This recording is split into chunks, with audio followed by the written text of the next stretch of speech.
날씨가 참 많이 더운데 요즘 어떻게들 지내십니까? 이렇게 오늘 또 이렇게 같이 이렇게 예배를 드리고 또 즐거운 교제 시간을 맺게 해주신 하나님께 감사드리고 영광 돌립니다.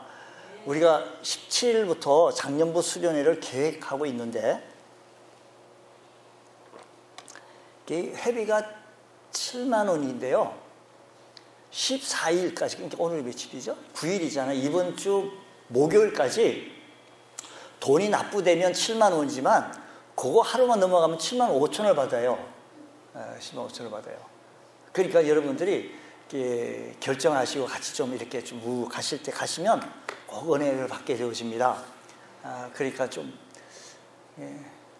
이 시간에 손 이렇게 한번 들어보시면 이렇게 할래. 이번 주 같이 좀 이렇게 가셔서 은혜를 받을 수 있도록 그렇게 해주시면 고맙겠고요. 이제 가실 때 오늘 결정하셔서 오늘 이렇게 말씀해 주셔야 우리가 뭐 대납이라든지 하든지 이렇게 해야지 이거 하루 지나가면 5천 원이 비차요. 5천 원이 더 올라가요. 여러분이 가서 보시면 그렇게 이렇게 선 언제까지 얼마고 또 그것도 또 지나가고 또 당일이면 또 얼마 또 더 비싸져요. 그게 또 그렇게 되고 뭐 우리가 뭐 여기 뭐 가자 해서 그러는데 거기는 전국 교회 집사님들 이런 분들이 한 5천여 명 와요. 5천여 명 더 올 것 같아요. 그 큰 기도니 꽉 차요. 여러분 가시면 큰 은혜가 되고 도전이 되어집니다. 먼저 우리 침례 정서를 전달 침례 준 적이 몇 주 전인데 정서를 전달 못했어요. 본인은 오지 못해가지고 오후 예배 때 그렇게 빨리 좀 정서 좀 전달하도록 그렇게 할게요. 아나운서가 좀 있어야 되는데 아나운서가 또 아까 학생인 광고는 잘하더라고. 지갑을 아예 꺼내갖고 나가래. 학생 광고는 지금 잘하는데 오늘 오후 예배까지 좀 해야 되는데 우리 김정아 자매님 앞에 좀 잠깐. 이게 김정아 자매님 침례를 받았는데 정서를 우리 김정아 자매님은 못 주고 있었어요. 이게 좀 나와서 침례 증서. 침례가 자기 인생에서 가장 귀중한 겁니다. 제 15-135호 침례 증서 성명 김정화. 위 사람은 2015년 7월 19일 성부와 성자와 성령의 이름으로 침례를 받았으므로 이를 증명합니다. 주 2015년 7월 26일 기독교 한국 침례의 풍성한 교회 담임 목사 이윤섭. 그러므로 너희는 가서 모든 족속으로 제자를 삼아 아버지 아들과 성령의 이름으로 침례를 주고. 들어가세요.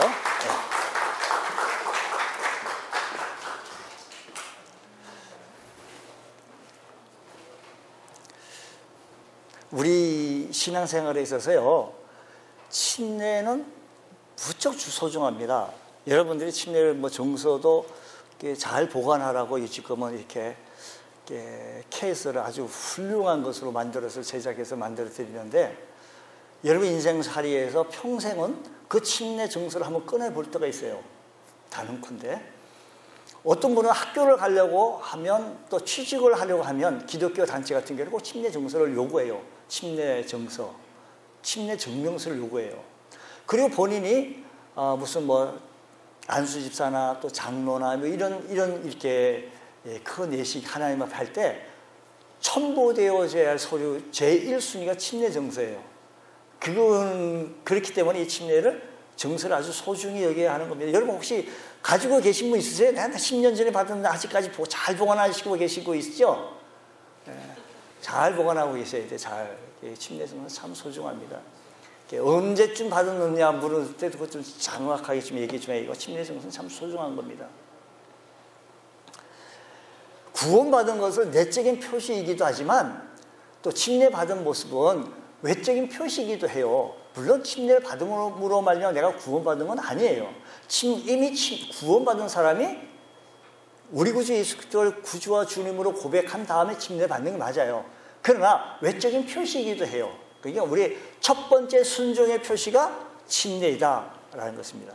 침례를 우리 가볍게 여기면 안 된다는 것입니다. 우리 새신자 될 때 받으라고 하고 우리 주님 명령에 순종하려고. 그런데 본인은 뭐 굉장히 의시되어 받은 게 아니에요. 사실은요.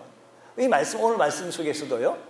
보면 복음의 말씀을 소개하는데 요한복음을 쓴 요한이라고 하는 사람이 복음을 어떻게 소개해 주는 거 아니? 오늘 본 말씀 31절 오직 이것을 기록하면 뭘 기록했다는 거죠? 성경이지 성경. 근데 성경 속에 뭘 기록했다는 거죠? 요한복음을 기록한 거죠. 요한이 뭘 기록했다고? 요한복음의 저자가 누구죠? 요한. 예. 그러니까 지금 요한이 창세기를 기록한 건 아니잖아요. 오직 이것을 기록하면 뭘 기록했다고요?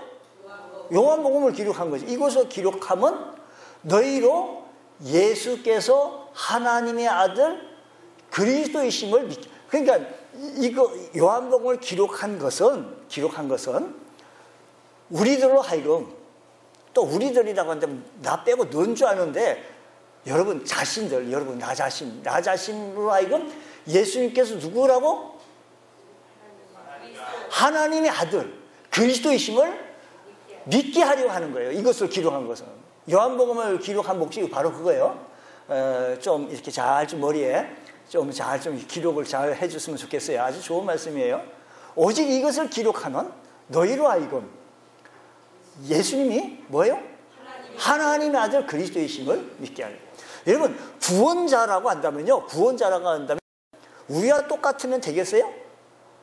내가 너를 구원해 줄게. 그래가지고 우리보다 나아야 되잖아요. 비교할 수 없을 정도로 나아야 되죠. 내가 할 수 있는 것 너도 아는데 너가 나를 구원자라고? 말이 잘 안 되잖아요. 그러니까 우리보다 하나님의 아들이라고 한다면 훨씬 나아야 돼요. 그러니까 이것을 뭐로 하나님의 아들이신 것을 예수님이 하나님의 아들이신과 또 예수 그리스도를 믿음으로 말미암아 뭘 얻는 것? 생명을 얻는 것. 예수님을 믿음으로 말미암아 생명을 얻는 것. 그것이 바로 요한이 증거한 복음의 본질이에요. 복음의 본질. 그럼 한 가지 질문 뭐냐면, 한 가지 질문은 하나님의 아들이라는 것을 내가 어떻게 아냐? 그러니까 요한이 그것을 가지고 하나님의 아들인 것을 어떻게 좀 너희에게 좀 알려주고 싶은 거예요. 뭘 알려주고 싶다? 하나님의 아들인 것을요. 그러니까 우리보다 훨씬 나아야 되는데 하나님의 아들인 것을 좀 훨씬 나아야 된다는 것입니다. 그래서 인간 이상이어야 되는데 인간 이상이 그래야 우리를 구원해 줄 수 있지 않겠습니까? 그래서 요한은 그 증거로 요한복음 1장부터 몇 장까지 있죠? 21장까지 있는 요한복음을 나타나주고 있는 표적, 기적들을 통하여서 그분이 하나님 아들인 것을 증거해 나가고 있어요. 제 말을 좀 이해가 되시죠? 지금 요한복음에서 요한이, 다시 말씀드리면 좀 집중해서 장난치지 마시고요. 이렇게 옆 사람하고 또 찝쩍거리지도 마시고, 요한복음에서는 요한이 이것을 기록한 것은 예수님이 하나님의 아들이 그리스도이심을 증거하려고 그러는데, 그것을 뭘로 얘기하는 거 아니에요? 요한복음에 7가지 기적들을 얘기하는 거예요. 근데 30절 말씀에 보면 이렇게 얘기해요. 30절 말씀 보면 예수님께서 제자들에게 이 책에 기록하지 아니한, 그게 어느 책에? 그러니까 요한복음에 기록하지 아니하는 많은 다른 표적도 뭐라고요? 많이 있다는 거예요. 많이 행했다는 거예요. 누가요? 예수님이요. 예수님이. 우리 맥을 좀 잡아갑시다. 예수님께서 요한복음에 기록되어 있지 아니한 표적, 기적들을 많이 있을까요? 없을까요? 많이 있다는 얘기를 지금 하는 거예요. 지금요. 30절에 그 얘기예요. 그러니까 그 얘기하면서 요한은 예수님이 하나님의 아들이시고 그리스도이심을, 메시아인 것을 증거해 나가기 위해서 7가지 표적, 기적들을 보여주신 거예요. 기록한 거예요. 오직 이것을 기록하면 하면서. 믿으십니까? 네. 할렐루야. 네. 예. 그래서 요한은 그 증거로 이제 표적들을 하는데 30절 말씀 다시 보면 이렇게요. 이 책에 기록되지 아니한 다른 뭐라 그래요? 표적이에요. 표적. 기적이라고 그러지 않고 표적이라고 그러거든요. 여러분 사인판이죠. 사인 있잖아요. 이쪽에 가면 반포대교고 저리 가면 뭐 성수대교다. 이런 사인 보고 우리가 운전할 때 이렇게 방향 잡아 가잖아요.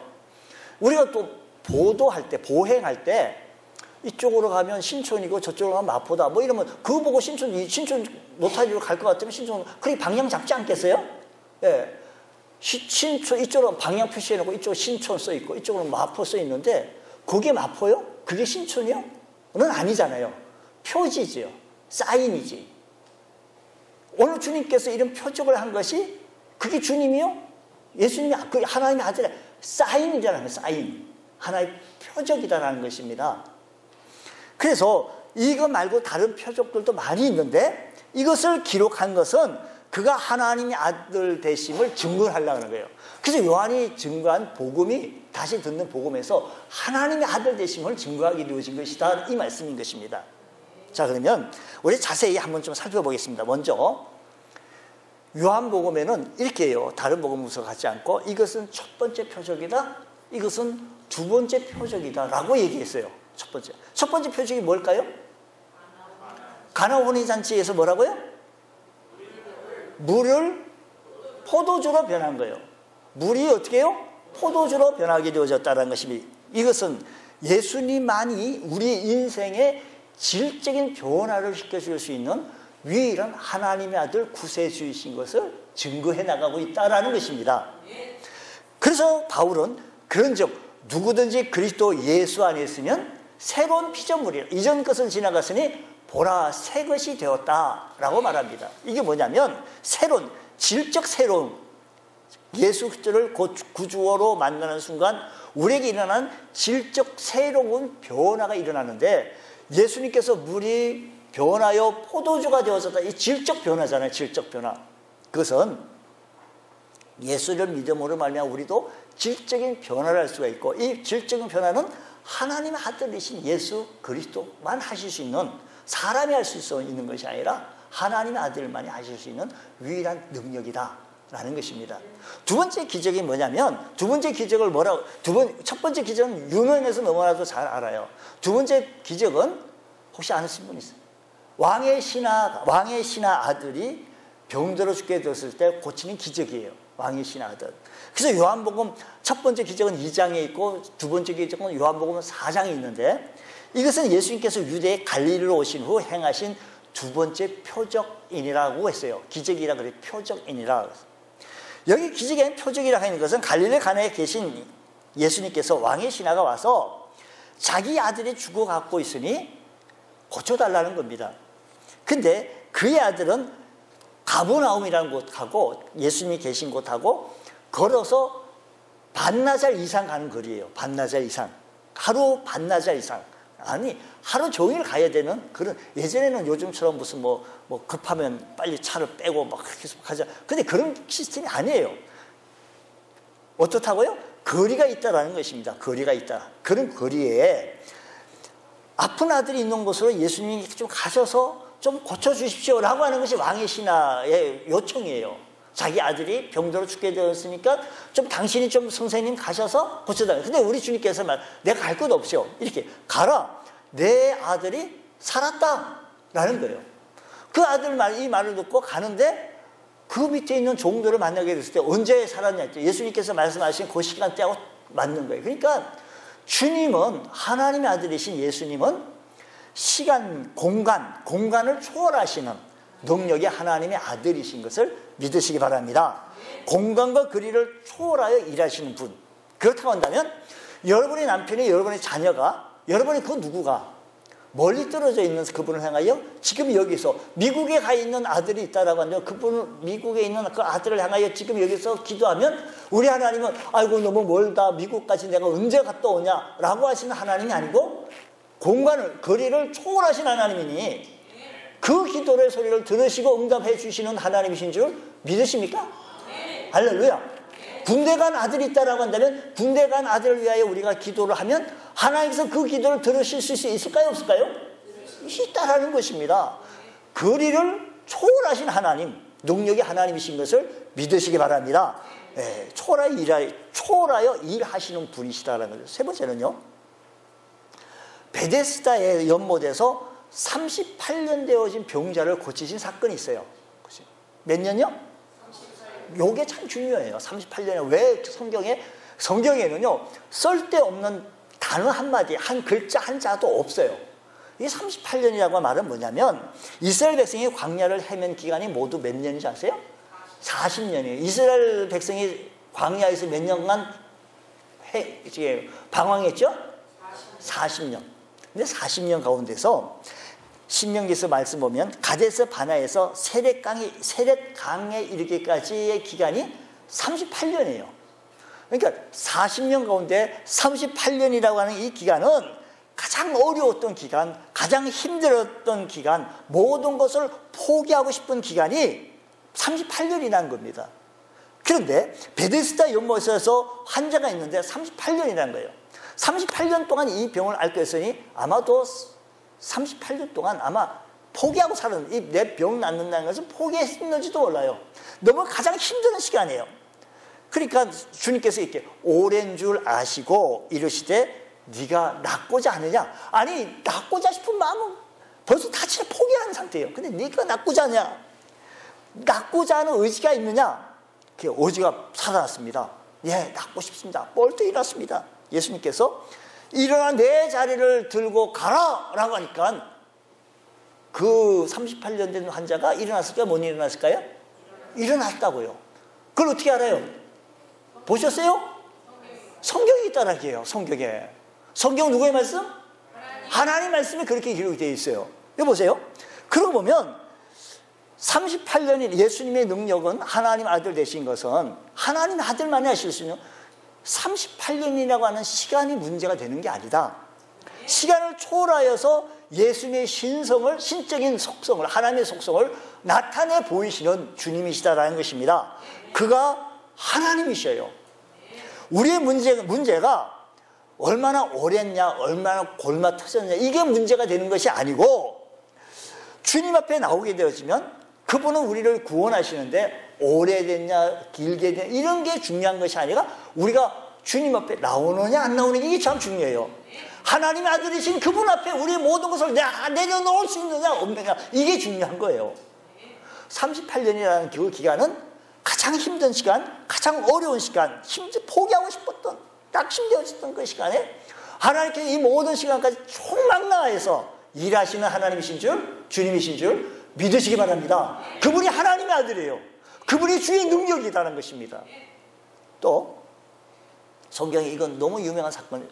요한복음에 몇 가지 기적 표적이 있다고요?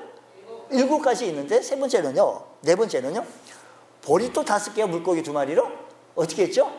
5,000명을 먹이고도 12. 근데 이 5,000명이라는 숫자 속에 여자가 포함이 됐을까 안 됐을까? 그렇다고 한다면 여자로 인정받는 시대에 사시는 여성 동지 여러분, 참 행복하다라는 겁니다. 아니, 요즘은 여성이 너무 파워가 세가지고 남자도 그냥 좌지우지하는 그런 시대에 살고 있지만 그 여성 대통령도 생기고 막 이래가지고 그냥 여성들이 살맛 나는 세상이다 그래요. 어떤 분이 미국에 가가지고 개가 대접받는 나라라는 거예요. 애들이 대접받는 나라예요. 애들. 요즘 우리나라도 많이 지금 대접 많이 바뀌어지고 변화돼 가는데 노인 장애인들이 대접받는 나라라는 것을 알게 돼요.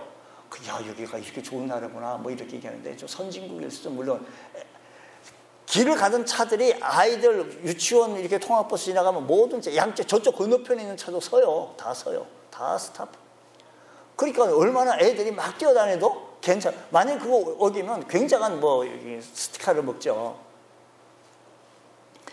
근데 남자만 5,000명이에요. 남자만. 그러니까 지금 사시는 여러분들, 이 시대에 시국을 사시는 여러분들 참 행복하다 이 말씀이고요. 여인들과 또 아이들까지 다 합치면 아마도 15,000명 이상 되지 않았을까라고 추정을 해봅니다. 아마 여성 동지가 그 시대도 더 많을 수 있지 않았을까 싶어요. 어쨌든 주님께서는 보리떡 5개 물고기 2마리 가지고 이들을 그러니까 제자가 그러잖아요. 빌립이라는 제자가 그거 가지고 이거 많은 사람들 어떻게 누구 코에 붙입니까? 이런 얘기예요. 이건 누구 입에 붙입니까? 안 됩니다. 이런 마음을 가졌는데 주님께서는 그게 문제가 양이 문제가 되잖아요. 양의 문제가, 시간과 공간과 거리가, 이거 문제도 되지 않을 뿐더러 이거 보리떡 5개 물고기 이거 가지고 무슨 누구 코에 붙이느냐, 이런 양 갖고 시시비 할 수 없어요. 양이 문제가 되잖아요. 그분은 하나님의 아들이신, 하나님의 아들이라면 그분이 누구라고요? 하나님이죠. 하나님의 아들, 사람의 아들은 누구예요? 사람이죠. 개 새끼는 뭐죠? 강아지지, 강아지. 이게 사람의 아들은 사람이지만 하나님의 아들은 뭐라고요? 하나님이라는 얘기죠. 하나님 속성. 그러니까 이분이 하실 수 있는 능력은 하나님이신 거예요. 하나님.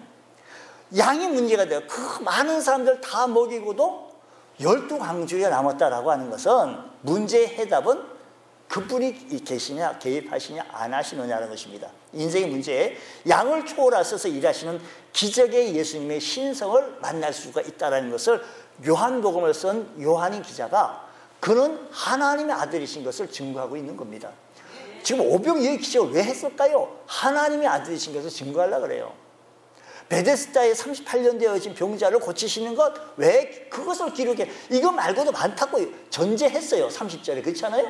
전제했어요. 많아요.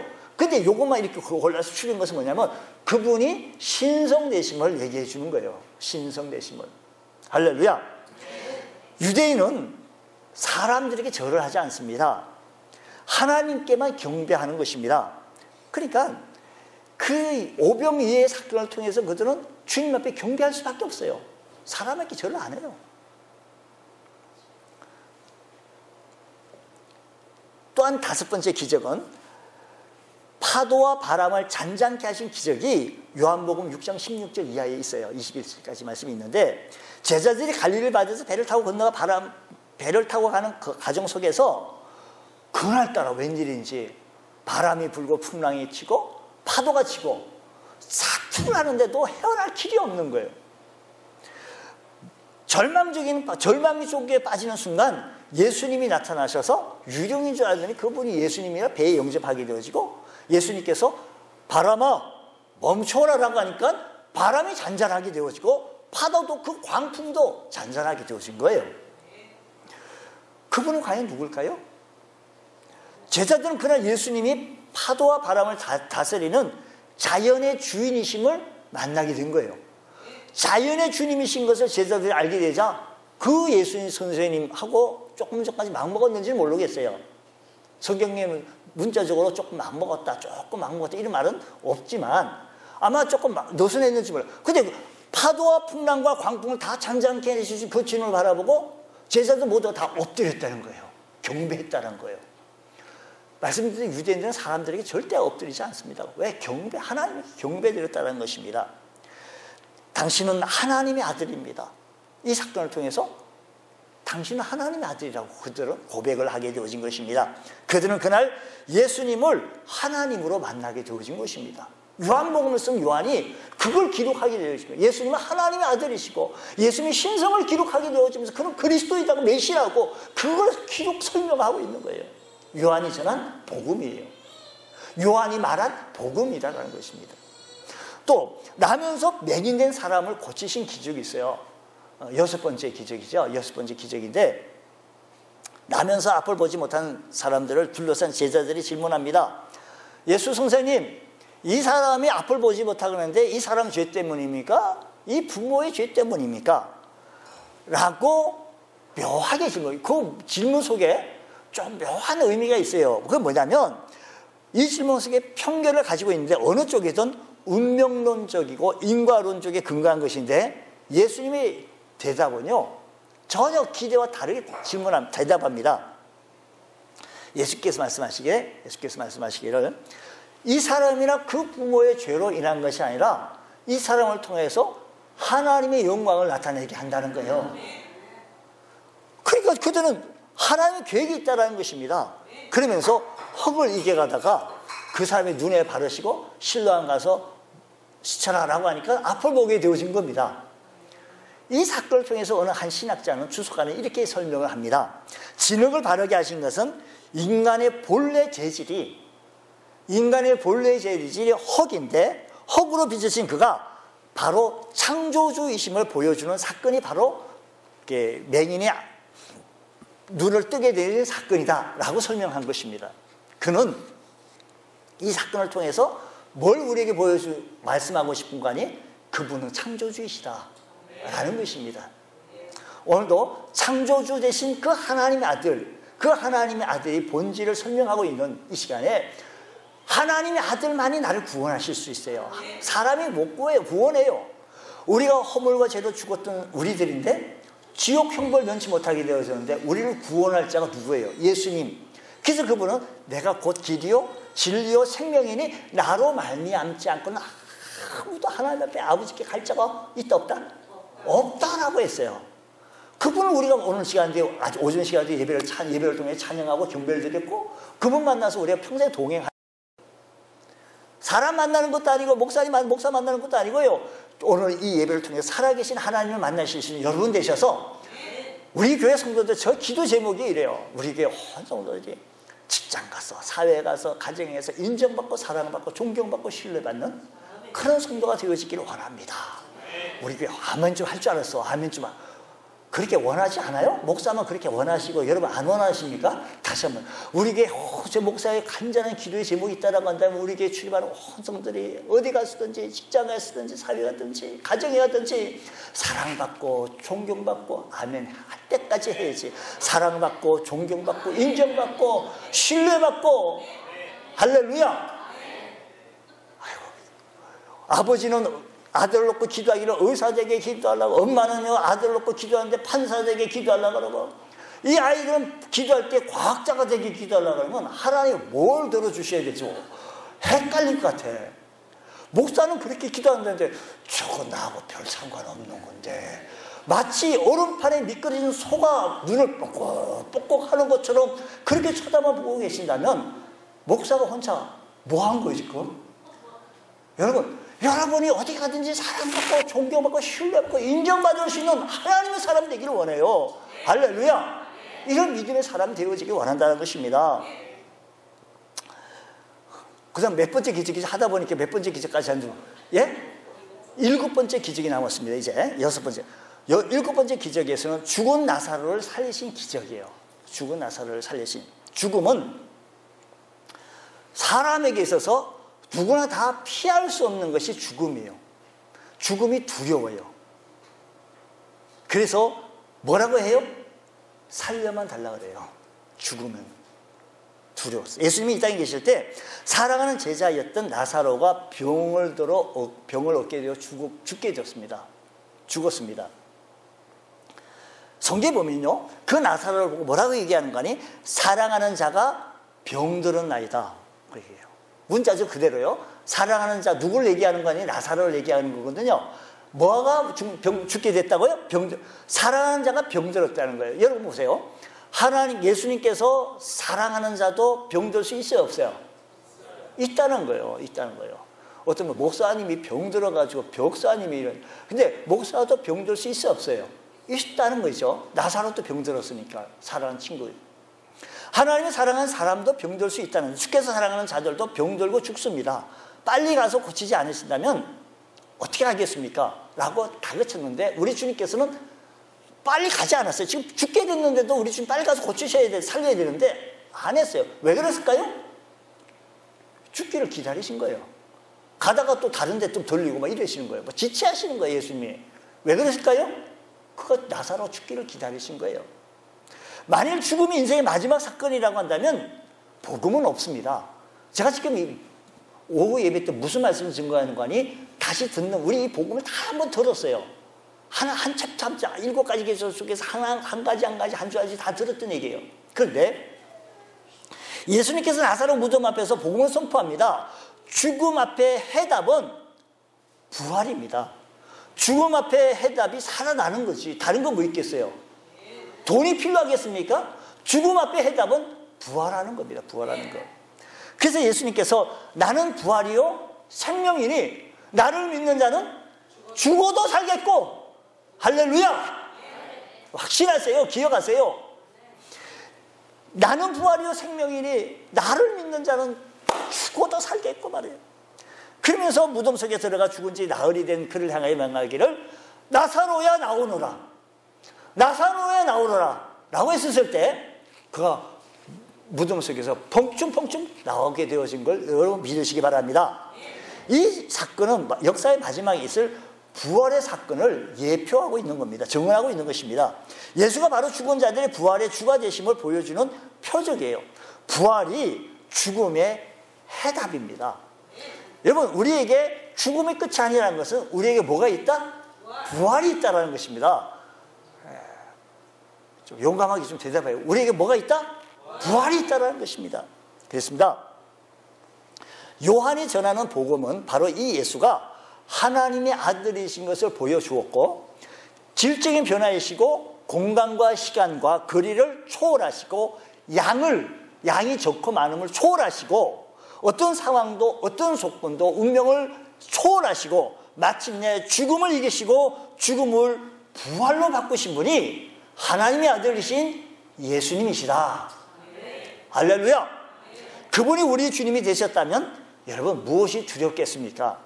요한이 전하는 복음은 우리가 그를 믿음으로 긍정적으로 우리가 예수 부활을 증가한 요한이 증가한 이 사건을 통해서 우리는 영원한 생명을 얻게 되어지는 겁니다. 예수님이 부활하셨음으로 말미암아 곧 나도 부활할 수 있다는 것입니다. 이 영생은 죽은 다음에 누리는 천국의 소망이 아닙니다. 요한복음에서 영생을 지금 여기서 현재 누리는 것으로 설명하게 되어지는데, 요한복음 5장 24절인데 외우실 분들 좀 외우시고 한번 좀 여러분이 좀 읽으셔야 돼요. 이거는 좋은 차 읽고 지나가면 또 잊을 것 같아서 요한복음 5장 24절 말씀 너무 중요한 말씀입니다. 24절.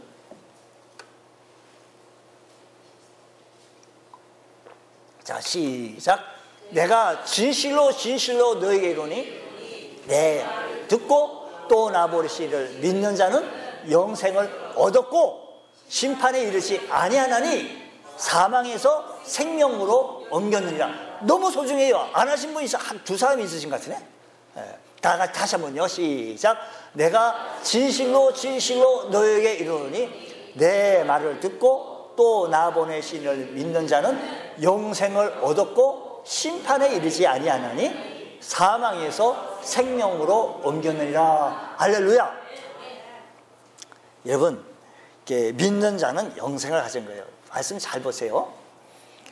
예수님께서 필요 없는 말은 절대 성경 기록에 너무 진실로니까 진실로 아주 두 번 강조하는 겁니다.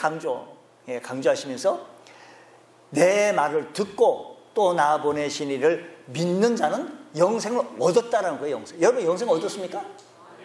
영생을 얻은 거예요. 영생을 얻었고 심판에 이르지 아니할 겁니다. 한 번 죽는 것은 우리 사람들에게 정하신 있지요. 그 위에 뭐가 심판 있는 그 불신자의 심판하고 우리들이 믿는 심판은 좀 달라요. 상급 심판입니다. 심판에 이르지 않으니 어디에서 어디로? 사망에서 죽음에서 생명으로 영생으로 옮겼다라는 것입니다. 진실로 너에게 이르노니 믿는 자는 영생을 가졌다라고 했습니다. 이제 여러분 사도 요한이 요한복음에서 영생의 본질, 복음의 핵심에 대한 결론으로 말씀하시기를 요한복음 17장 3절 말씀 뭐라고 얘기하시는지 좀 잘 보세요. 영생은 읽으세요. 시작.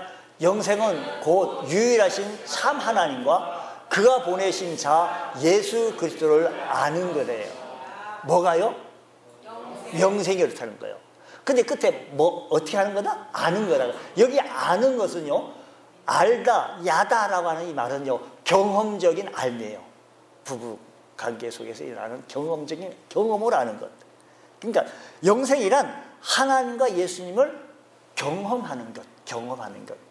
예수 그리스도를 알고 믿고 누리는 충만한 기쁨, 이것이 복음적인 삶의 본질이라는 것입니다.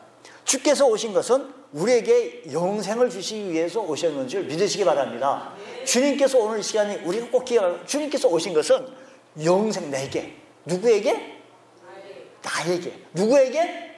나에게 뭘 주기 위해서 오셨다고? 영원한 생명, 영생, 주께서 영생을 주기 위해서 오셨다라는 것입니다. 그분을 믿음으로 말미암아 내가 곧 길이요 진리요 생명이라고 했었으니 그분을 믿음으로 말미암아 우리는 구원받고 영원한 생명을 누림으로 하늘의 소망이 있는 줄 믿으시기를 주의 이름으로 축원합니다. 기도하겠습니다. 하나님 아버지 감사합니다. 저희들에게 크신 은혜 베풀어 주시고 성령 충만한 삶을 살아갈 수 있도록 주께서 크신 은혜 베풀어 주옵소서. 예수님 이름으로 기도드립니다. 아멘.